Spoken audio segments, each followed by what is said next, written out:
रोजच्या ताज्या घडामोडींबरोबरच मनोरंजन आणि माहितीचा खजाना असणाऱ्या व्हिडिओज पाहण्यासाठी स्पीड न्यूज लाईव्ह 24 ला सबस्क्राईब करा आणि बेल आयकॉनवरती प्रेस करा.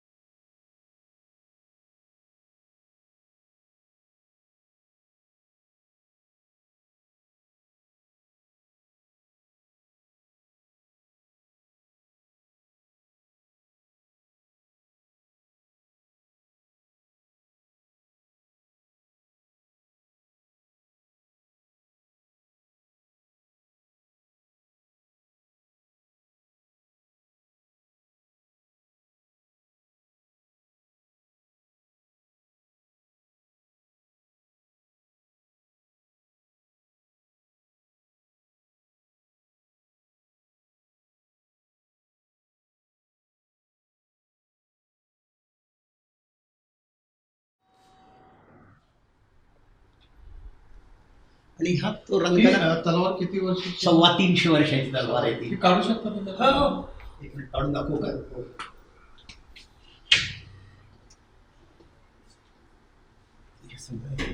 मला शौक आहे स्वतःचा ऍक्टरचा. आमचे बाकी बघ सहकारी क्षेत्रामध्ये काय महत्वाचं रणक विभागात? हा, हे रंगडा क्षेत्रात I was the commanding officer. Commanding officer 82 armoured रेजिमेंटची. अच्छा, मग तुम्ही स्वतः रणगाडा? हो, येतो. एका रेजिमेंटमध्ये असे 45 रणगाडे असतात. ओके. आणि ह्या 45 रणगाडे असतात. ओके. ते commanding officer, second in command आणि ॲडज्युटंट असे 3 टाईप. आणि बाकी जे असतात जशा इन्फंट्री बटालियनमध्ये कंपन्या असतात, ए कंपनी, बी कंपनी, सी कंपनी, तशा ह्या इथं स्क्वॉड्रन्स असतात. ए स्क्वॉड्रन, बी स्क्वॉड्रन, सी स्क्वॉड्रन. तर प्रत्येक स्क्वॉड्रनमध्ये 14 टँक असतात. आणि मग स्क्वॉड्रन कमांडर मेजर साहेब असतात. आणि 2IC ऑफिसर असले तर ठीक, नाही तर मग रिसालदार वगैरे असतात. तर ते 2 टँक. आणि बाकी 3 टँकचे 4 ग्रुप्स असतात. 3 असे, म्हणजे ते 12 आणि हे 2 14 असे हे 45 टँक. त्याच्या अलावा मग इन्फंट्री कॉम्बॅट व्हेकल्स असतात 6. 100 छोट्या मोठ्या गाड्या असतात. मोठे आर्म्स 750 लोक ह्याच्यावर जवळजवळ असतात. 750 लोक बटालियनमध्ये. बटालियनमध्ये. आता ह्या एका टँकची किंमत जी आहे 12 कोटी रुपये. ते एका रेजिमेंटच्या टोटल जर ॲसेट्स बघायला गेले तर 800 कोटीचे ॲसेट्स असतात सगळे. 800 करोड रुपीज. आणि आता एका ह्या टँकमध्ये 3 लोक बसतात. इथं ह्या बाजूला इथं कमांडर असतात, पुढच्या बाजूला इथं ड्रायव्हर असतात, आणि ह्या बाजूला इकडे गनर असतं, गन फायर. आणि ह्याच्यात ऑटोमॅटिक लोडिंग होते. ह्याचं टोटल वजन 40 टन असते, 40 टन. आणि त्याच्या अलावा ह्याच्यात 44 राऊंड असतात. आणि हे सगळं पूर्ण जे टरेट आहे, ह्याला मला टरेट म्हणतात, हे असं पूर्ण 20 सेकंदात असं पूर्ण चक्कर मारतात. आणि ही पूर्ण गन 20 डिग्रीज अप करता येते आणि 7 डिग्रीज डाऊन करता येते. तेवढा मग त्याचा जो डेड झोन आहे इथला 55 मीटरमध्ये, त्याला फायर करता येते. सर, मला एक सांगायला आनंद वाटेल की ही जी रणगाड्याची जी प्रतिकृती आहे ही कुठं बनवलेली, किती सुंदर बनवलेली आहे, तर ही तुम्ही बनवली कुठून? हा ओरिजिनली जो रणगाडा हा रशियन ओरिएंटेड आहे. T90 रणगाडा. ओके. T90. एवढ्या T सिरीज आपल्याकडे आले. T55, T54, T72, T90. हा लेटेस्ट व्हर्जन आपल्याकडे इंडियन आर्मीमध्ये जो आहे सगळ्यात. तर T72, T90चा फरक एवढाच आहे की ह्यातून मिसाईल सुद्धा ह्याच बॅरलमधनं आहे की 125 मिलीमीटर स्मूथ बोर बॅरल आहे. अच्छा. तर ह्याच बॅरलमधनं आपल्याला 4 मिसाईल सुद्धा डायरेक्ट फायर करता येतात.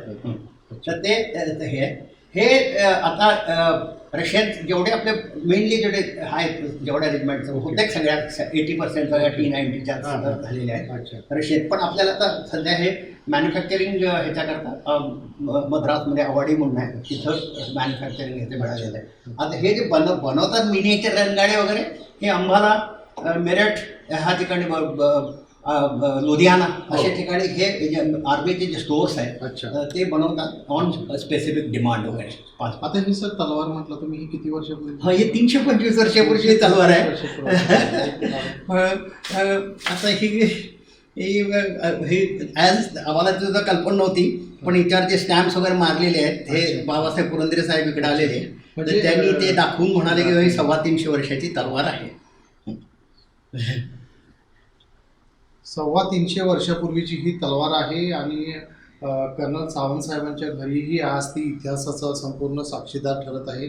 बाबासाहेब पुरंदर जे इतिहासकार आहेत, ज्येष्ठ तज्ज्ञ, ते बाबासाहेब पुरंदरकर या घरी त्यांनी भेट दिली होती आणि त्यांनी ह्या तलवारीचा इतिहास या ठिकाणी सांगितलेला आहे. 350 वर्षापूर्वीची ही तलवार आहे. सरांच्या तुम्ही घरामध्ये पाहताय कॅमेरामध्ये, सावंत साहेबांच्या घरी पाहताय. खूप छान इतिहास आणि त्यांनी हे जपलेलं आहे. सावंत साहेबांचं हे शौक देखील आहे त्यांचा, तलवारी जपणं, बंदुकी वगैरे ह्या सगळ्या ह्याच्यामध्ये ते तुम्हाला दाखवत आहेत तलवार कशा पद्धतीनं. पण हा जो लपोट हे जो हे आहे हे हा प्रत्येक काही ना काहीतरी मला वेगळं बघायला मिळतं या ठिकाणी. खंजीर आहेत, काही मग कटियार आहेत, यात आम्ही सगळे लावलेले आहेत हात वगैरे. अच्छा, म्हणजे तुम्ही संपूर्ण घरामध्ये देखील तुम्ही ते सगळ्या मिलिटरी वातावरण, फौजी मिलिटरी वातावरण हे सगळं पाहिलं तर सगळं वरचं त्या तलवारी सगळ्या वगैरे परेड स्पॉट वगैरे सगळं आहे. आणि हे माझ्या रेजिमेंटचा लोगो आहे. अच्छा अच्छा. आणि हे ही जे आर्मी अधिकारी कॅव्हलरी रणगाडा रेजिमेंटमधनं रिटायर होतात, तर त्यांना हे दिलं. तर हे अरुण क्षेत्रपाल साहेब जे परमवीर चक्र 1971 मध्ये पुणा हॉर्समध्ये होते, त्यांनी एकट्याने आणि त्यांच्या जवळजवळ 12-13 टँक उद्ध्वस्त केलेले असते. स्वतः जखमी झालेले असताना सुद्धा ते इव्हेक्शन झालं नाही आणि ते म्हणाले की मी ते लढणार, शेवटपर्यंत राहणार, म्हणजे my gun is working, I will keep firing. आणि त्यांनी मग हे होतं त्यावेळेला general Hanut Singh, lieutenant general Hanut Singh, he was the commandant Poona हॉर्सचे. आणि मेडल सुद्धा या ठिकाणी हे सगळं सन्मानपत्र वगैरे आणि मेडल, सायटेशन खूप जनरल अफसर कमांडिंग इन चीफ दक्षिण कमांड प्रशंसा, म्हणजे अनेक लेफ्टनंट जनरल GOC दक्षिण कमान आदित्य सिंह यांनी हे प्रशस्तीपत्र दिलेलं आहे सरांना या त्यांच्या कामगिरीबद्दल. किती इतिहासाचा आणि फौजी असलेलाचा अभिमान आहे सगळ्या ह्याच्यामध्ये. म्हणजे सरांनी ह्या ह्याच्यामध्ये कर्नल म्हणून काम केलं सर, बरोबर आहे ना? तर ह्याच्यामध्ये त्यांनी तो जिथं आपण काम केलं, ज्या ह्याच्यावरती बसून आपण देशाची सेवा केली, त्याची प्रतिमा इथं या ठिकाणी त्यांनी साक्षात इथं उभा करून ठेवलेली आणि इतिहासाला उजाळा दिला या ठिकाणी.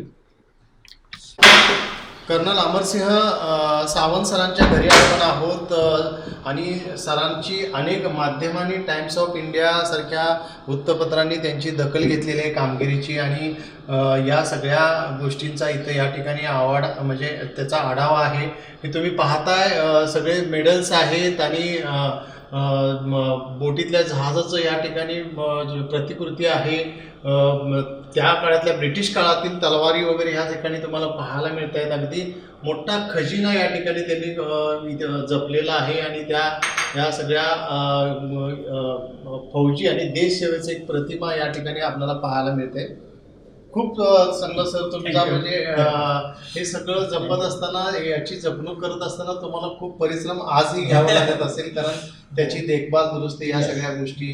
आणि खूप म्हणजे आज कारगिल विजय दिन आणि त्यानिमित्तानं आम्ही या ठिकाणी आलोय तुम्हाला भेटायला. खूप तुमच्या घरी आल्यानंतर खरोखरच देशसेवा काय आहे याचे एक जिवंत उदाहरण आम्हाला या ठिकाणी पाहायला मिळते. हे माझे आजोबा सरदार बहादूर सालदार गोविंदराव सावंत. 22 नोव्हेंबर 1915 मेसोपोटामिया वॉरमध्ये रिव्हर टिग्रिसवर लढाई झाली ती, बॅटल ऑफ सिफॉन.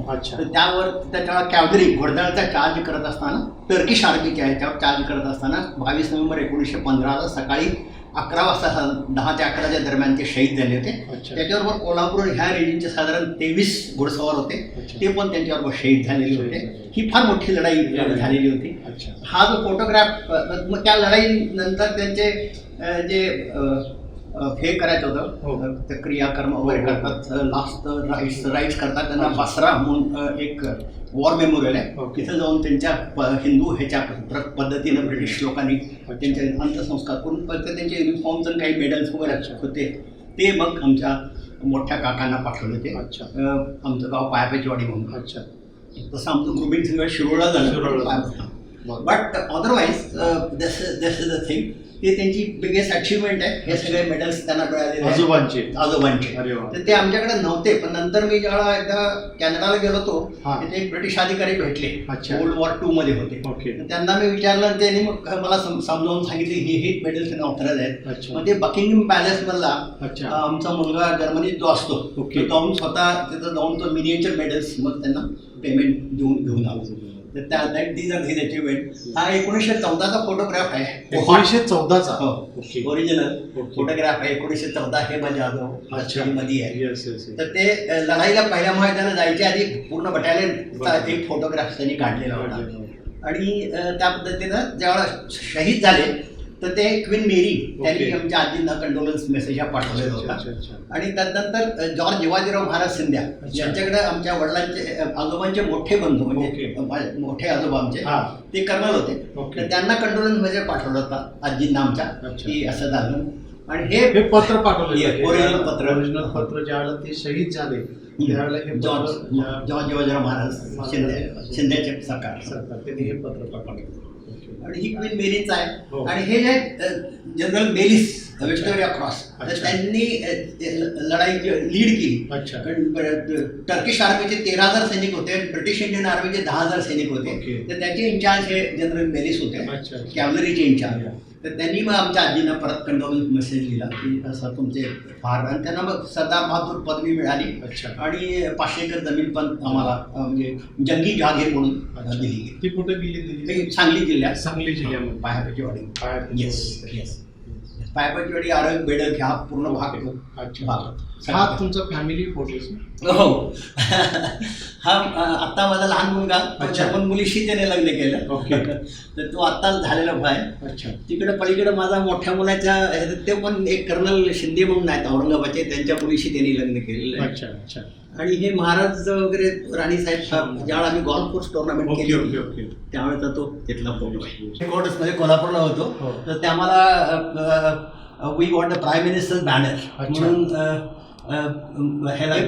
हे हा माझा फोटो आहे. त्यावेळेला मुख्यमंत्री साहेब विलासराव देशमुख साहेब होते. आणि गव्हर्नर साहेब आमच्या राष्ट्रपती भवनमध्ये सत्कार करण्यात अलेक्झांडर साहेब हे एक्सेलन्सी अलेक्झांडर साहेब होते. तर ते सत्कार सगळ्या म्हणजे एनसीसी ग्रुप हेडक्वार्टर 8 ग्रुप्स आहेत कोल्हापूर महाराष्ट्रामध्ये. त्यात कोल्हापूर ग्रुपला फर्स्ट प्राईज मिळालं होतं. तर त्यांचा एक सत्कार आणि पंतप्रधानांचा बॅनर मिळाला कोल्हापूर महाराष्ट्र डायरेक्टरेटला मिळाला. हे ब्रिगेडियर साहेब त्यावेळेला इन्चार्ज होते, डायरेक्टर DDG म्हणून, director deputy general NCC group headquarters Mehta, brigadier Mehta. आणि त्यांच्यात 2 वेळा कंजिक्युटिव्ह 2 वर्ष आम्हाला लगातार प्राईम मिनिस्टर बॅनर मिळालेला. तर त्याचा तो सत्कार त्यांनी केलेला आहे. हा राजभवनात आहे. आणि दिस इज इन मंत्रा. All of them went for the war. माझे आजोबा शहीद झाले. मग बाकी परत येऊन आपल्या ह्याच्यात होऊन रिटायर झाले. कोणी कर्नल म्हणून रिटायर झालं, कोणी सालदार म्हणून झालं. ते पण जोबा हे पण हे होते 31 आमचं डिसिमध्ये होते. आणि त्यांचे हे जे माल्टा 1882-84 जे युद्धात एवढं चांगलं काम केलं. त्यांना 700 एकर जमीन सँडलवूडची इकडं धारवाडला दिलेली होती. आणि हे EDC the Duke of Konark म्हणजे क्वीन व्हिक्टोरियाचे 3 नंबरचे चिरंजीव होते ना त्यांचे ते EDC होते मुंबईला असताना. 3 वर्ष EDC होते. सावंत घराण्याची वंशावळ म्हणजे हा किती 13 पिढ्यांचा इतिहास आहे. 13 पिढ्यांचा इतिहास आहे तुमचा. आणि खूप सुंदर तुम्ही मला थोडं होतं. आणि आमचे आजोबांचे हे मोठे बंधू he was a colonel in the British army. Vaman British आर्मीमध्ये कर्नल होते. तर पहिल्या महायुद्धात 1915 मध्ये 14-15 आफ्रिकेला गेले होते लढायला, कॅप्टन होते. तर ते ब्रिटिश ऑफिसरांच्याबरोबर त्यांना फार हे होतं. तर ब्रिटिश लोकांना इतिहास लिहायची फार सवय. ब्रिटिश आणि मुस्लिम त्यांचे इतिहास ॲक्युरेट. आणि आपली थोडा अनफॉर्च्युनेटली मराठा इतिहास थोडं कमी राहिलं. तर पण हे लोक ना रोज वॉर डायरी लिहायचे. म्हणजे रोजचं काय घडामोडी झाल्या, आज कुठं लढाई झाली, काय झालं, कुठं काय कमी पडलं अशी झाली. आणि ते सगळ्यांनी वाचायचं आणि त्याप्रमाणे आपले अगले प्रिपरेशन करायचं. तर त्यांना ती सवय लागली तिथं लिहायची. मग त्यांनी ना हा आपला आणि वरच्या 3-4 पिढ्यांचा इतिहास सगळा लिहिलेला. मग हे 7-8 पिढ्यांचा झाल्यानंतर मग हेळव्यानं आम्ही पकडलं. हेळव्या थ्रू हा तुम्हाला संपर्क. हेळवी आणि मग सावंतवाडी कुडाळ वगैरे मूळ गाव कुडाळ सावंतवाडीची तुम्ही प्रॉपर. आणि तिथून तिथून तिथून आलो, तिथून मायग्रेट झालो. हो. तिथं जंगी जागीर आमच्या थोर पुरुषांना मिळाली. हा. तिथे पाया पाहून 5 गावाचं वतन मिळालं. ओके. तिथं पायापाची वाडी, तिथून सावळाजवळनं मग पायापाची वाडी असं ते झालं. म्हणजे मेन घराणं राहायचं, बाकी असे जायचे ना शेवट. नाही, खूपच म्हणजे पहिल्यांदा मला तरी माझ्या ह्याच्यामध्ये पहिल्यांदा ते मला थोडं मग काय झालं, ते माझ्या ह्याच्यात आता 1884-85ला लिहिलेली हे जे पत्र आहेत म्हणजे लेटर्स, ते आता आमच्याकडे सगळे आहेत. त्याच्यावरनं बघून हे सगळं तयार केलं. Okay okay, best. छान. म्हणजे खूप तुम्ही हा इतिहास तुमचा पिढ्यानपिढ्या जपलेला आहे आणि तो वारसा तुमची मुलं आता इकडून पुढे चालवतील. तोच सगळा मोठा प्रॉब्लेम आहे, कारण मुलगा माझा मोठा आता कर्नल असता आर्मीमध्ये सिलेक्ट झाला होता इंडियाला. अच्छा. बट तो गेला नाही. म्हटलं मी इंजिनिअरिंग करून जातो. मग इंजिनिअरिंग पुण्याला गेलो COIPला. मग त्याच्यानंतर काय तो मुलांच्या ह्याच्यात जाऊन परदेशात गेला, कॅनडाला MBA करायला. ओके. मग ते मग सेकंड मुलगा पण झालेला इंडियाला थ्रू. अच्छा. पण तो म्हणाला मग दादा गेला, मग तो पण जर्मनीला गेला. तो PhD करतोय. दोन्ही मुलं परदेशामध्ये, एक कॅनडाला व्हँकुव्हरला अच्छा, आणि एक PhD करतो. गौरव आणि परंतप हे नाव अर्जुना ऍक्च्युअली हा जेव्हा बॉर्न झाला ना, तर ते महाभारत चालू होतं. अच्छा. त्या महाभारताच्या आमच्या रेजिमेंटमध्ये अर्जुन हे बऱ्याच मुलांची नावं होती. म्हणून आपण काय ते वेगळं ठेवावं. म्हणजे अर्जुनाच्या 14 नावं होती ना ह्याची त्यात दिलेली, त्यातलं परंतप आम्हाला चांगलं वाटतं. म्हणजे तुमच्या मुलांच्या नावाला देखील एक इतिहास आहे. इतिहास आहे. आणि तो गौरव हा अगदी सगळं अगदी खूप छान तुमचे सगळे वडील आजोबा त्यांचे लहान बंधू. आणि हे सगळं असं केलं. नमस्कार, स्पीड न्यूज लाईव्ह 24 मध्ये आपल्या सर्वांचं स्वागत आहे. आज कारगिल विजय दिवस आहे आणि या विजय दिवसानिमित्त आज आपण ज्यांनी देशसेवा केली, देशसेवेमध्ये प्रचंड मोठं आज नाव आहे असे कर्नल अमरसिंह सावंत सरांच्या घरी आज आपण आलेलो आहोत आणि त्यांच्याशी आपण बातचीत करणार आहोत. कारगिल युद्धाचे ते प्रत्यक्ष साक्षीदार आहेत आणि कारगिल युद्ध कशा पद्धतीनं झालं, कशा पद्धतीनं त्याचा विजय आपण संपादन केला आणि एक आपल्या फौजीचा इतिहास हा त्यांच्याकडून आपल्याला ऐकायला मिळणार आहे. त्यापूर्वी मी आपल्या कारगिल युद्धामध्ये जे शहीद झाले, आपल्या कोल्हापूर जिल्ह्यातले 2 जवान आणि सांगलीमधले 2 असे 4 जवान शहीद झाले. या शहीदांना मी या कारगिल विजय दिनानिमित्त आदरांजली व्यक्त करतो आणि जे आज देशसेवा सीमेवरती करत आहेत अशा जवानांना मी सलाम करतो आणि कर्नल सावंत सरांच्याकडे मी येतो. सर, तुमचं स्पीड न्यूज लाईव्ह 24च्या चॅनलमध्ये खूप खूप स्वागत आहे.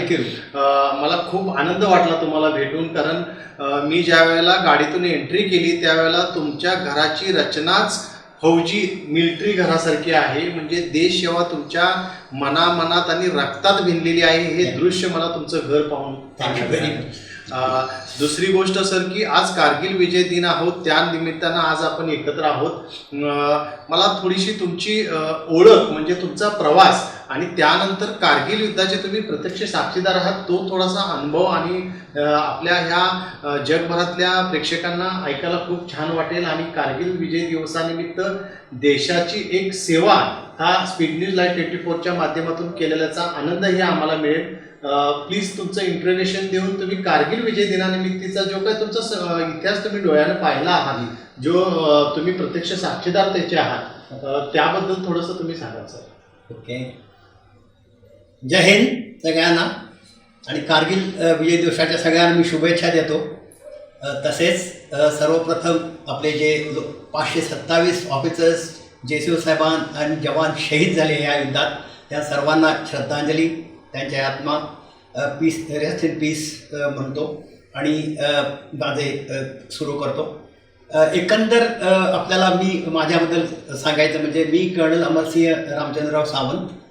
माझं आर्मीच्या 8 पिढ्या झालेल्या आहेत. मी 1977 साली रणगाडा विभागात 82 आर्मर्ड रेजिमेंटमध्ये सेकंड लेफ्टनंट म्हणून दाखल झालो किंवा कमिशन मिळालं मला. सर, मी थोडासा तुमचा वेळ घेतो. 8 पिढ्या तुमच्या ह्या आर्मीमध्ये काम करत आलेले आहेत आणि आता तुम्ही त्याचे साक्षीदार आहात आणि तुमचा हा देशासाठी फार मोठा घराणेशाहीचा संघर्ष मोठा आहे. आणि ते आता तुमच्या बोलण्यातून दिसलं. Continue sir. Thank you so much. तर तदनंतर मी यंग असतानाच, कारण जनरेशन्स आजोबा पहिल्या महायुद्धात शहीद झालेले, माझे वडील मेजर गॉदर लान्सर्समध्ये होते, ते दुसऱ्या महायुद्धात कोहाट आणि त्या बाजूला रशियन फ्रंट्सवर गेलेले होते. तर मला सारखं असं वाटत होतं की आपल्या वेळेला काय म्हणजे होतंय की नाही युद्ध वगैरे काय, किंवा काहीतरी असे करेजियस ॲक्टिव्हिटी करावी असं वाटत होतं. पण अनफॉर्च्युनेटली ते झालं नाही. आणि तरी पण लकीली म्हणजे माझं नशीबवान म्हणायचं किंवा माझी इच्छा पुरी करण्यासाठी 1999मध्ये मी इथं कोल्हापुरात डेप्युटी कमांडर NCC ग्रुप हेडक्वार्टर्सला होतो. आणि हे युद्ध छेडलं गेलं आणि मला परत युनिटमध्ये जावं लागलं, कारण माझी त्यावेळेस युनिट जम्मूमध्ये होती. आणि जम्मूमध्ये जेवढे फोर्सेस वगैरे होते त्यांना मोबिलाईज करावं लागलं. त्या वेळ दरम्यान मी साधारण 8 ते 9 महिने रेजिमेंटमध्ये राहिलो. आणि मग परत कोल्हापूरला येऊन 1 वर्ष इथं गार्डन माझी पोस्टिंग झाली. ओके. हा माझा इतिहास झाला, तुमचा प्रवास झाला.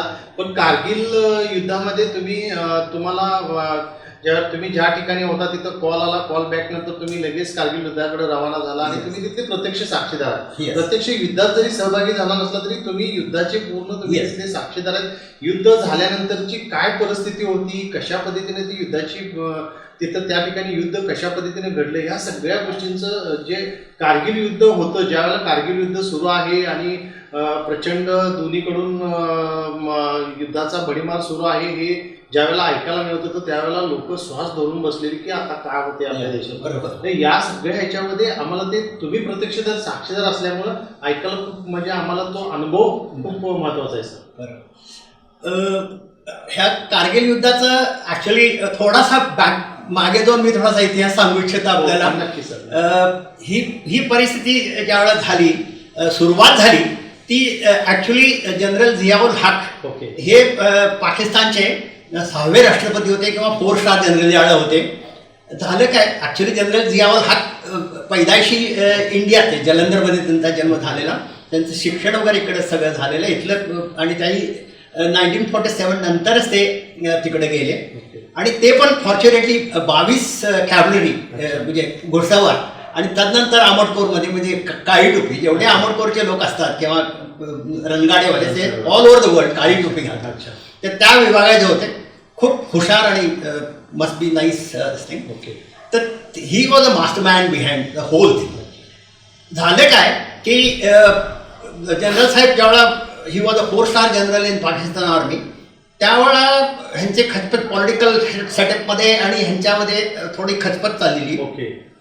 1977ला त्यांनी बंड केलं आणि 1978ला झियाउल हक हे पाकिस्तानचे 4 स्टार आणि 6वे प्रेसिडेंट झाले. पण त्याच्या आधीचा प्रॉब्लेम काय होता, जनरल झियाउल हक हे 71च्या लढाईमध्ये 65च्या लढाईमध्ये पाकिस्तानकडून हरलेले होते मोठ्या प्रकारात. तर त्यांच्या दिमागमध्ये ते एक होतं की बाबा आपण कसं काय हे झालं. आणि 71च्या लढाई म्हणजे नामुष्की झालेली, कारण 93,000 पाकिस्तानी जनरल नियाझी आणि त्यांच्या सैनिकांनी, जनरल अरोरा जे ईस्टर्न आर्मी कमांडर होते, जनरल जेकब, जनरल अरोरा, त्यांच्या पुढे त्यांनी सरेंडर केलं. तर एक ती धुकधुक ह्यांच्यात, कारण त्यावेळेला जनरल झियाउल हक 71च्या लढाईला पाकिस्तानमध्ये होते, इंडियाच्या अगेन्स्ट लढलेले. तर तेव्हापासून ते काम सगळं धुसधुस होत होतं. आणि फॉर्च्युनेटली 77मध्ये तक्ता पलटल्यानंतर 78मध्ये जेव्हा हे प्रेसिडेंट झाले तेव्हापासून त्यांच्या मनात काहीतरी हे सारखं सुरू होतं. आणि ते मिलिटरी ऑपरेशन्समध्ये पण असे होते. तदनंतर प्रॉब्लेम असा झाला सबसिक्वेंटली की साधारण 86-87च्या दरम्यान त्यांना चांगला मौका मिळाला. ते 10 वर्ष प्रेसिडेंट राहिले, म्हणजे 78 पासून 17 ऑगस्ट 1988 पर्यंत. ओके. ते प्रेसिडेंट म्हणजे 10 वर्ष ते ही रिमेन प्रेसिडेंट. आणि एअर क्रॅशमध्ये त्यांचं देहांत झाला ते आपल्याला कल्पना आहे. मग त्यावेळेला काय झालं, साधारण 84, 85, 86, 87 दरम्यान भारतात सुद्धा खूप इन्स्टॅबिलिटी होती. ईस्टमध्ये भरपूर इन्सर्जन्सी होती. आपण जवळ 1.5 लाख सैनिक IPKF Indian peace keeping force श्रीलंकामध्ये पाठवलेलं होतं. त्या दरम्यानच ईस्टमध्ये what is the place called समुद्रामध्ये त्यांनी केलं होतं ते व्हेरी फेमस प्लेस. तिकडे पण आपलं सैनिक आपल्याला पाठवावं लागलं. त्याच्या अलावा ब्रास ट्रॅक म्हणून एक मोठा एक्सरसाइज जनरल सुंदरजीच्या वेळेला हा त्यांनी आपण इंडियन आर्मीने केलेला होता. तर अशा वेळेला काय झालं, हे ते सैनिक सगळीकडे हे झाले म्हणजे पसरले गेले. त्यामुळं इकडे लाईन ऑफ कंट्रोल आपली जे 750-800 kilometre line of control Pakistan बरोबर आहे, तिथं तिथलेच लोक कमी जास्त तिकडे करून मग हे त्यांना तिथली ती कमजोरी आली.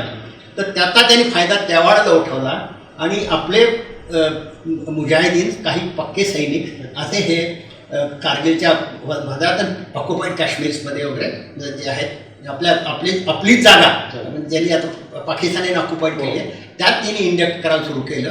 आणि तेव्हापासूनच यांचं ते प्लॅनिंग होतं. हे अनफॉर्च्युनेटली काय झालं की जियाउल हक ॲक्सिडेंटमध्ये गेले.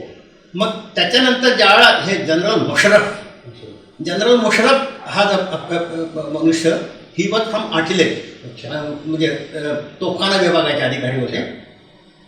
ते जनरल जियाउल हकचे फार जवळचे आणि त्यांचं म्हणजे त्या चर्चेच्या ह्याच्यात की बाबा आपण असं करायचं, कारण ही बदला घ्यायची भावना त्यांच्या म्हणजे डोक्यात एव्हरी डे सैनिकांना तेच आपण बदला लेंगे और दुसरा बनाएंगे ना, म्हणजे असं ते त्यांच्या प्रत्येक जवानाला रोल कॉलमध्ये हे करून ते नुसतं ग्रिल केल्यासारखं. मग तदनंतर काय झालं 1900 जेव्हा जियाउल हक गेल्यानंतर मुशर्रफ हे 10वे म्हणजे राष्ट्रपती झाले, 4 स्टार जनरल जेव्हा होते. आणि त्यावेळेला त्यांचं प्लॅनिंग हे सारखं सुरू होतंच. आणि त्यांनी म्हणजे शेवटी काय केलं आपल्या ॲग्रीमेंटप्रमाणे, कारण ही जी अल्टिट्यूड आहे 18,000 20,000 19,000 फुटावर बट -35-40 डिग्री टेम्परेचर, तिथं असणाऱ्या लाईन ऑफ कंट्रोलच्या ह्याच्यावर दोन्ही ह्याने ठरवलं होतं की त्यांनी पण मागे जायचं म्हणजे बर्फ पडल्यानंतर आपण पण खालच्या बेस लाईनला यायचं. त्यांना लोकांचे कॅज्युअलिटीज होतात, ब्लाइंडनेस होतं, स्किन डिजीज होतात, फ्रॉस्टिंग होतं आहे, बऱ्याच प्रकारचे. आणि परत इतके इकॉनॉमिकली दोघांनी त्रास होतो म्हणून एक अंडरस्टँडिंग ठेवलेलं होतं की त्यांनी विंटरमध्ये खाली जायचं आणि आपण पण खाली यायचं. पण जियाउल हकनी काय केलं, त्यावेळेचे जे पंतप्रधान सभेत 1997ला ते खाली गेले परत. पण 98ला त्यांनी काय केलं, ज्यावेळी त्यांना खाली जायचं होतं सगळ्या सैनिकांना म्हणजे पूर्ण बटालियन्स खाली बेस लायला, त्यांनी या बटालियन आपल्या हलवलं, त्यांनी तिथंच ठेवलं आणि आपली बटालियन्स खाली आली ॲज पर द नॉर्म्स. आता अंडरस्टँडिंग आहे म्हणजे बेसिकली विश्वासाचं हे असतं ना. तर त्या आपल्या बटालियन्स खाली आल्या आणि त्या बटालियन त्यांनी काय केलं, त्याचा बरोबर फायदा उठवून घेतला आणि आपल्या बटालियन्सना साधारण 160 किलोमीटरच्या फ्रंटेजवर त्यांना डिप्लॉय केलं. हे झाल्यानंतर ज्यावेळेला आपली पलटन्स खाली आली तर त्यांनी आपलेच जे वरचे डिफेन्सेस होते ना तेच आपल्या विरुद्ध तयार करून त्यांनी असे तयार करून ठेवले. आणि मग थोडक्यात जेव्हा ते लोक वर राहिले आपण खाली आलो, ज्यावेळेला आपले पेट्रोल्स गेले, जे काही बकरवाल्स बकऱ्या घेऊन वर वगैरे विंटर संपल्यानंतर हे झालं आणि बर्फ वितळल्यानंतर वर जायला लागले तर ते म्हटले की साहेब तिथे तर पाकिस्तानी आर्मी बसलेली आहे, आपलं पेट्रोल पाठवले, आपले लोक गेले, बघितलं तर त्यात थोडं शूट आउट झालं. त्यानंतर मात्र कळून चुकलं की बाबा हे फार ह्यांनी मोठं व्याप केलेला आहे आणि तोच त्यांनी भाग हा निवडला. त्याचं कारणच होतं कारण कारगिल हे आहे एक श्रीनगरपासून 260 किलोमीटर आहे, 206 किलोमीटर आणि द्रास जे आहे 160 किलोमीटर. तर द्रास आणि कारगिल जर आपण असं प्रॉपर जर ऑक्युपाय केलं असतं तर ते एक टन हाईटवर उंचीवर, तुम्ही इमॅजिन करा पन्हाळ्यावर तुम्ही बसला खाली उंचीवर, कारगिल उंच ह्या कारगिलच्या वरच्या ज्या पोर्शन्स आहेत आणि कारगिल असं खालच्या वरच्या ज्या पोर्शन ज्या आहेत सगळ्या हाईट 4545 4860 570 तोलोलिंग किंवा टायगर हिल्स त्यांनी सगळ्या ह्या पोर्शन सगळ्या हाईट केल्यावर वरनं डॉमिनेट करायला सुरू केलं. म्हणजे आतापर्यंतच्या इतिहासात तुम्ही पाहिलं तर नेहमी राजे महाराजे सुद्धा उंचावरच्या टेकड्यावर जाऊन बसायचे आणि आपलं किंगडम तिथं लावायचं ताकी कोणी त्यांच्यावर हमला करू नये. आणि त्यांनी जर करायचं झालं तर वरून नुसतं दगड जरी रोल केली तरी that is the basic same old strategy tactics आपल्या राजेसाहेबांच्या छत्रपती शिवाजी महाराजांच्या पाहिलं तर त्या सेम सगळ्या- सेम एक्झॅक्टली सेम. मग तीच रणनीती त्यांनी वापरली. त्यांनी वापरली. ओके. आता आपल्याला कळून चुकलं की बाबा आता हे काय म्हणजे साधंही नाही आणि आपल्याला आउटराईट ह्यांच्याशी काहीतरी केलं पाहिजे. मग त्यावेळेला ते chief of the army staff जे होते ते त्यावेळेचे, तर त्यांनी काय केलं, म्हटलं की आता आउटराईट वॉर आहे, त्यांनी आपल्या बाहेरच्या ट्रिप सगळ्या कॅन्सल केल्या आणि साधारण तिथली 3 डिव्हिजन लेहमधून, श्रीनगरहून, काही पठाणकोट ह्या भागाच्या सगळ्या डिव्हिजन्सनं तिथं मोबिलाईज केलं आणि साधारण 2 लाख जवळजवळ सैनिक त्या ह्याच्यात पॅरामिलिटरी फोर्सेस, त्यांच्या BSFचे लोक म्हणा किंवा बाकी पॅरामिलिटरी फोर्सेसचे जेवढे टिबेटन बॉर्डर पोलीस म्हणा किंवा तिथले लोकल लोकांना स्थळ करून मग त्यांनी आपला फोल्ड तयार केला. त्याच्या अलावा एअरफोर्स पण तयार केलं. सगळ्यांची तयारी झाली, मानसिक, फिजिकल, सायकोलॉजिकल सगळं. कारण आता हे वर बसले, आपण खाली इतके आहोत, आता ते परत चढायचं, कारण डोंगरावर चढताना आपल्याला पायवाट एकच असते, तर त्याच्यावर चढायचं, दिवसा जाणं शक्य नव्हतं. त्यांनी ट्राय केलं आपल्या लोकांनी, पण फार आपल्या कॅज्युअलिटीज झाल्या. 18 ग्रेनेडियर्स ही बटालियन पहिल्यांदा तिथे गेली. त्यांचे ट्वाईस सेकंड इन कमांड जे होते लेफ्टनंट कर्नल ते शहीद झाले. परत त्यांच्या बटालियनची काही कॅज्युअलिटीज झाल्या. तर लगेच मग लक्षात आलं की बाबा आता आपण नुसतं असं करून चालणार नाही, सगळ्यांना इंडक्ट केलं पाहिजे. एअरफोर्सला पण त्यांनी केलं. आर्टिलरी आपल्या बोफोर्स तोफांनी फार मोठा कामगिरी केली त्या ह्याच्यात. आणि मग काय केलं, आता वर जायचं म्हटल्यानंतर मग 3-4 दिशाने गेलं पाहिजे. मग त्याच्याकरता सैनिक तसे पाहिजे. तर त्यांचा एक तर असेल मनुष्य, तर खालनं आपले 5-6 असले तरच प्रपोर्शन, तर त्याप्रमाणे म्हणून सैन्य वाढवून घेतलं. आणि त्याप्रमाणे सैनिक प्रत्येक ठिकाणी टेकडीवर फेजेसमध्ये, फेज 1, फेज 2, फेज 3 मध्ये चांगल्या बटालियन, गोरखा बटालियन्स आली, Sikh regiment was there, Maratha light infantry was there, grenadiers होते, then Punjab regiment was there, JAK LI, Jammu and Kashmir light infantry होतं, 13 जॅकलाय. त्याच्याच युनिटचे ते विक्रम बत्रा साहेबांना परमवीर चक्र ऑन पास्तोमसली मिळालेलं, त्यांच्या एका दुसऱ्या जवानाला सुद्धा परमवीर चक्र मिळालं. आणि मेजर पांडे, लेफ्टनंट पांडे साहेब आणि हा यादव, नावसुद्धा मेजर यादव, 18 ग्रेनेडियरचे, हे 4 लोक जे आहेत त्यांना पास्तोमसली परमवीर चक्र मिळालं. आणि हळूहळू फेजमध्ये लढाई. मग ॲक्च्युली लढाई सुरू झाली 3 मेला, 3rd मेला सुरू झाली, 3 मे 99ला. आणि it ended on 26 July as on date. आजचा दिवस म्हणूनच हा 21वा कारगिल विजय दिवस म्हणून मानवला. 21 दिवस ही लढाई सुरू होती. करेक्ट. म्हणजे साधारण 2.5 महिने ही लढाई. पण ॲक्च्युली आपण ज्यावेळा तत्कालीन पंतप्रधान साहेब होते, अटल बिहारी वाजपेयी साहेब आणि जॉर्ज फर्नांडिस साहेब हे होते, त्यांनी मग 14 जुलैला ॲक्च्युली हे डिक्लेअर करून ह्या 12 दिवसाचा पॅकअप केलं होतं. पण ह्या लढाईत आपल्याला खूप म्हणजे काही सॅक्रिफाईस करावे लागले. आणि त्यामुळे इकॉनॉमी पण थोडीशी आपली झाली. 1 दिवसाचा खर्च 12 कोटी रुपयाचा होता 1 डे.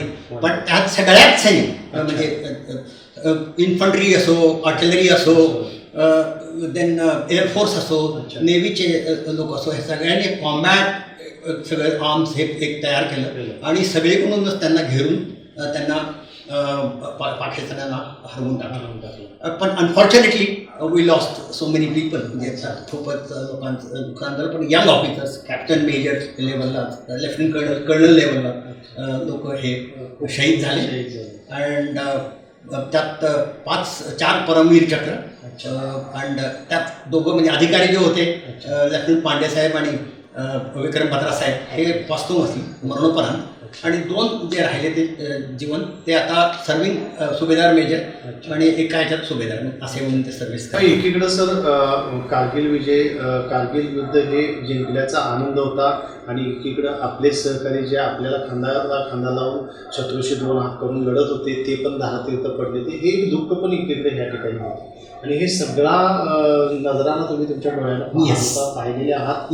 आणि कारगिल युद्धामध्ये तो एक वेगळा साक्षीदार म्हणून तुम्ही आज आमच्यासमोर उभे आहात. आणि खूपच म्हणजे रहस्यमय जे कारगिल युद्धामध्ये कशा पद्धतीनं कारगिल युद्धाची रचना करण्यात आली, कशा पद्धतीनं शत्रूचा तिथं सामना करण्यात आला, याचा सगळा इतिहास तुम्ही आमच्यासमोर ठेवला.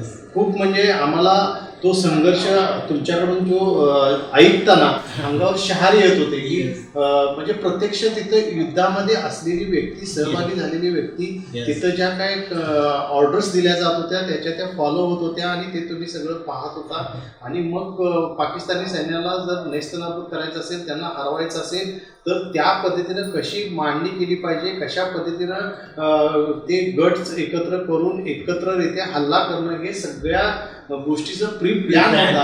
तो तुम्ही आपल्या समोर ठेवला आणि खूप आम्हाला बरं वाटलं. कारण आम्ही कारगिल युद्ध आतापर्यंत माध्यमाच्या ह्याच्यातून किंवा तुमच्यासारख्या तज्ज्ञांच्या लोकांच्याकडून ऐकत होतो, पण प्रत्यक्षासाठी आज आमचं भाग्य आहे, स्पीड न्यूज लाईव्ह 24च्या प्रेक्षकांचं भाग्य आहे की कारगिल विजया दिनानिमित्त प्रत्यक्ष साक्षीदार युद्धातला जे आहेत कर्नल अमरसिंह सावंत सर, हे यात तुम्ही आम्हाला या आत्ता आम्हाला तुम्ही काही क्षण त्या कारगिल युद्धाच्या ठिकाणी घेऊन गेलात. तुम्ही खूप ऐकायला आम्हाला ते खूप बरं वाटलं. पण मला सर असं सांगायचं आहे की आत्ता देशसेवेसाठी लोक मिलिटरीमध्ये भरती होत आहेत, तरुण पिढी किंवा आत्ता सध्या तरुण पिढी ही देशसेवेसाठी लढत आहे. यांना तुम्ही या कारगिल विजय दिनानिमित्त काय संदेश देऊ शकता? मी म्हणतो की आर्मी जी सर्व्हिस आहे फार बेस्ट सर्व्हिस आहे, अतिशय उत्कृष्ट आहे. ही युनिफॉर्मची आयडेंटिटी एक वेगळीच आहे. मग तुम्ही कुठल्या रँकमध्ये असा, साधा शिपाई असा किंवा जनरल असा, तुमचा एक वेगळाच अभाव आहे आणि त्याची युनिफॉर्मची जी व्हॅल्यू आहे ती कुठेही नाही. आणि सध्या सरकार किंवा जे सगळे तुमची फार काळजी घेतात आणि ह्यात तुम्ही व्हॉलंटिअर येऊन पुढे येऊन आर्मी जॉईन करायचा प्रयत्न केला पाहिजे. अर्थात बरीचशी मुलं आपल्याकडे सिलेक्शन होत नाही आणि प्रयत्नशील राहते. सांगण्याचा उद्देश आहे की एकदा अटेम्प्ट केलं की अरे नाही हे आमचा हे होतच नाही आहे, मग आम्हाला जमणार नाही किंवा मग कुणाचा वशिला नाही. काही कुणाचा वशिला लागत नाही. जर स्वतः तुम्ही कॉम्पिटंट असाल, जर स्वतः तुम्ही कॅपेबल असाल, तुमची स्वतःची जर पात्रता असेल आणि तुमची जिद्द असेल तर तुम्ही सैन्यात जाऊ शकता. बेस्ट प्रोफेशन आहे. जवानांना आता सध्या आमच्या बेसिक साधारण जॉईन झाल्या 40,000 रुपये पगार मिळतो. सरकार तुम्हाला 20-22 वर्ष सर्व्हिस करून घेऊन मग पेन्शन तुम्हाला त्या प्रमाणात देतं. आयुष्यभर तुमची म्हणजे हे करतं. तर ही सर्व्हिस प्रोफेशन किंवा पैसे कमवण्याच्या दृष्टीने म्हणून बघितली नसली पाहिजे. इट हॅज टू हॅव म्हणजे विदिन किंवा मी त्या आपल्या देशाची किंवा देशासाठी काहीतरी सेवा करावी, काहीतरी करावा, कर्तृत्व गाजून दाखवावं आणि असं एक करिअर हे करावं असं माझं म्हणणं आहे. पैशासाठी आर्मीमध्ये फारसं बघू नये, कारण मग काय त्याला एंडच नाही आहे. पैसे मोठ्या मोठ्या लोकांना सुद्धा फार पुरत नाही. कारण सेवा म्हणून, करिअर म्हणून, सॅक्रिफायसेस म्हणून, चॅलेंज म्हणून अशा दृष्टीनं आणि variety of life like quality of life ह्या दृष्टीनं जर तुम्ही बघायला गेलात तर आर्मी अतिशय उत्कृष्ट आहे. आणि मी सगळ्या जवानांना सांगितलं बाबा मुलांना, यंग मुलांना जॉईन व्हा, फार चांगलं आहे, करिअर चांगलं आहे आणि बेस्ट ऑफ लक. सगळेच काही अधिकारी होऊ शकत नाहीत, कारण अधिकारी जे प्रपोर्शन जे आहे साधारण 10,000 जवान, 1,000 जवानांच्या मग साधारण 4-5-7 अधिकारी असतात. तर तेवढा आणि सगळी टोटल स्ट्रेंथ अधिकाऱ्यांची पूर्ण ही जी आहे 30-35 हजार आहे, त्यातले 10-12 हजार अधिकारी शॉर्टच आहेत. त्यात सुद्धा तुम्ही ग्रॅज्युएट झाल्यानंतर UPSCची परीक्षा देऊ शकता. NDAला UPSCची परीक्षा देऊन 12वी झाल्यानंतर ती परीक्षा पास करून जाऊ शकता, नॉमिनेट करून सिलेक्शन होऊ शकतं. पण प्रयत्नशील आहे. आणि हे नाही आहे की बाबा नाही आपला वशिला नाही किंवा आर्मीवाल्यांचीच मुलं आर्मीवाले होतात, अधिकारी होतात, हा असा काही प्रकार नाही. तर NDAमध्ये आता तुम्ही नॅशनल डिफेन्स अकॅडमी खडकवासला जी आहे तिथं जर पर्सेंटेज बघितलं तर त्यात सर्वात कमी पर्सेंटेज आर्मी अधिकाऱ्यांच्या मुलांचा आहे. सगळ्यात जास्त सिव्हिलियन्स आणि बाकी जवान आणि जयशिव साहेबांची जी मुलं आहेत आमचे तर त्यांची जास्तीत जास्त मुलं आहेत. तर त्यामुळे असं परवा इथं रिक्षावर ड्रायव्हर करत आहे, त्यांचा मुलगा NDAमध्ये गेला. तर तुम्ही असं म्हणू नये की बाबा, आणि ती मानसिकता ठेवून जर तुम्ही अप्लाय करायला गेला तर ते होऊ शकेल. म्हणजे एक रिक्षावालाचा मुलगा देखील आर्मीमध्ये जाऊ शकतो. एक्झॅक्टली.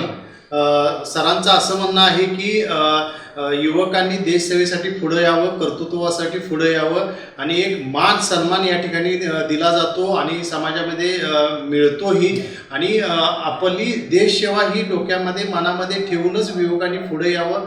त्यांचं स्वतःबरोबर त्यांच्या कुटुंबाचंही लाईफ बदलून जातं या सगळ्या ह्याच्यामध्ये, असं सरांचं या निमित्तानं म्हणणं आहे. खूप खूप आम्हाला तुम्हाला भेटल्यानंतर खूप बरं वाटलं सर. आणि खूप तुमच्याकडून आम्हाला देशसेवेचं जे काही प्रेरणा आहे ती तुमच्याकडून आम्हाला भेटली आणि स्पीड न्यूज लाईव्ह 24च्या वतीनं तुम्हाला कारगिल विजय दिनानिमित्त तुम्हाला आमचा खूप खूप शुभेच्छा आणि तुम्हाला तुमच्या या शौर्याबद्दल स्पीड न्यूज लाईव्ह 24च्या वतीनं तुम्हाला सल्यूट. Thank you so much. फक्त एवढंच मला सांगायचं होतं की जनरल मुशर्रफ आणि त्यांचे जे स्टाफ होते त्यांनी हे सगळं प्लॅन केलेलं. ओके. तर त्यांनी आपल्या पंतप्रधानांना त्यावेळेला नवाज शरीफ हे आयनेस ते होते ते शरीफ साहेबांना आणि त्यांच्या मंत्रालयात डिफेन्स मिनिस्टर कुणाला माहिती नव्हतं काय चाललं. शेवटी त्यांना थोडं काहीतरी खूपच लागली आणि ज्या सुरुवात झाली त्यावेळेला त्यांनी मग एकदम मागितलं आणि मंत्र थांबवायला सांगितलं ते इंटरनॅशनल इश्यू होईल म्हणून. पण तोपर्यंत आपली सेना एकदम त्यांना म्हणजे खूप कर्तृत्ववान फार महान आणि सगळ्यात सांगायचं म्हणजे मी रणगाड्याचा विभागाचा अधिकारी आहे. मी 3 वर्ष ह्या रणगाडे खाली ठेवून इन्फंट्री रोल म्हणजे पैदल सेनेत गेलो. पैदल सेनेकरता फार कठीण लाईफ म्हणजे फार त्याशिवाय फार परिस्थिती संघर्ष मोठा आहे. संघर्ष मोठा इन्फंट्री करता पैदल सेनेकरता संघर्ष. गाडीमधून बसून जाणं आणि पैदल चालत जाणं पळत जाणं हा याच्यामध्ये खूप मोठा संघर्ष आहे असं. आणि ह्यात मराठी माणसांचं फार कर्तृत्व दांडगं आहे. राईट फ्रॉम वर्ल्ड वॉर 1 त्या 1914 पासून आपले कितीतरी लोक हे गेले. पहिल्या महायुद्धात दुसऱ्या महायुद्धात आपले मराठी बटालियन भरपूर होत्या. पहिल्या दुसऱ्या महायुद्धात आपल्याला 2 व्हिक्टोरिया क्रॉस मिळालेले आणि त्याच्याला बरीचशी अशी पदकं मिळालेली आणि मराठा बटालियन्समुळं ब्रिटिशांना विजय मिळाला असं पुस्तकात दाखल केलेल्या स्वतः ब्रिटिशांनी त्याची नोंद केली आहे. तर बेळगावला मराठाला एक इन्फंट्री राजर्षी शाहू महाराजांनी त्यावेळेला ते हे केलं. त्यांना खूप प्रोत्साहन दिलं आणि एनरोलमेंटला लोकांना मदत केली आहे. स्वतः राजर्षी शाहू महाराज म्हणाले मी पहिल्या महिन्यात जाऊ इच्छितो. ब्रिटिशांनी त्यांना मना केलं आणि तुम्ही म्हटले की तुम्ही इथं बेळगाव सेंटर बघा. आणि तिथं जे सैनिक छत्रपती राजर्षी शाहू महाराजांना तिने त्या सैनिकांनी पत्र लिहिली तार असा आम्हाला खायला अन्नधान्य नाही. ते म्हणले जिवंत राहा. उंट कापा घोडे कापा ते खा पण परत आहे. पण ते आलेल्या सर्व सैनिकांना परत इथं साधारण भवानी मंडपात राजर्षी शाहू महाराजांनी मोठी फीस्ट बडाखाना वगैरे देऊन त्यांचं सत्कार स्वागत केलं आणि बरेच इनामी जमीन वगैरे देऊन त्यांचं त्यांना स्वतः स्पिरिट होतं. Yes yes. तसं मग रॉयल फॅमिली कोल्हापूरचं भरपूर आहे. दुसरे मेजर जनरल शहाजीराजे होते ते पण he was there in world war 2 आणि त्यांनाही मग मिलिटरी क्रॉस वगैरे मिळालेले आहे. ते मेजर जनरल म्हणून फायनली मग रिटायर झाले इंडियन आर्मीमध्ये. आणि आता पण महाराजांचं सुरूच असतंय मराठा लाईट इन्फंट्रीची सेंटरशी जोरात ते. Thank you sir. खूप थँक्यू.